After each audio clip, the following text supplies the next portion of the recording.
ব্যর্থতা এটি এমন একটি শব্দ যা অনেকের হৃদয়ের ভয়কে আঘাত করে।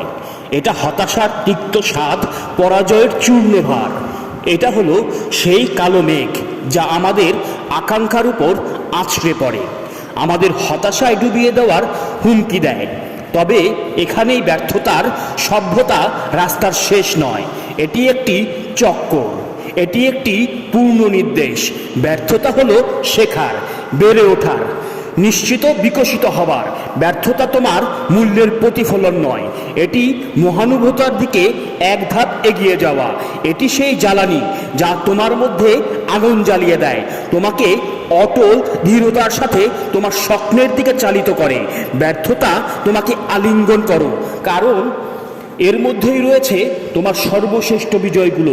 বিপত্তি, প্রত্যাখ্যান, হতাশাগুলোকে আলিঙ্গন করো, কারণ তারা তোমার সাফল্যের চাবিকাঠি।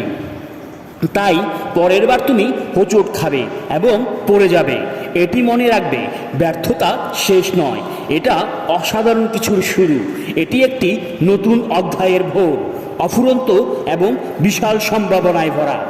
পরাজয়ের ছাই থেকে ওঠো, শক্তিশালী, বুদ্ধিমান এবং আগের চেয়ে আরও দৃঢ় সংকল্পবদ্ধ হও। তোমার যাত্রা শেষ হতে অনেক দূরে। চ্যালেঞ্জগুলিকে আলিঙ্গন করো, কারণ তারা তোমার মহত্বের প্রবেশদ্বার। তুমি চেষ্টা করলে সব কিছুই সম্ভব, because you are a super hero. Rana মোটিভেশনের পক্ষ থেকে আমি রানা ইব্রাহিম। আমার বিশ্বাস আপনাদের সফলতা একদিন আসবেই, এবং আপনি চ্যানেলটিকে সাবস্ক্রাইব করে আমাদের পাশে সর্বদা থাকবেন।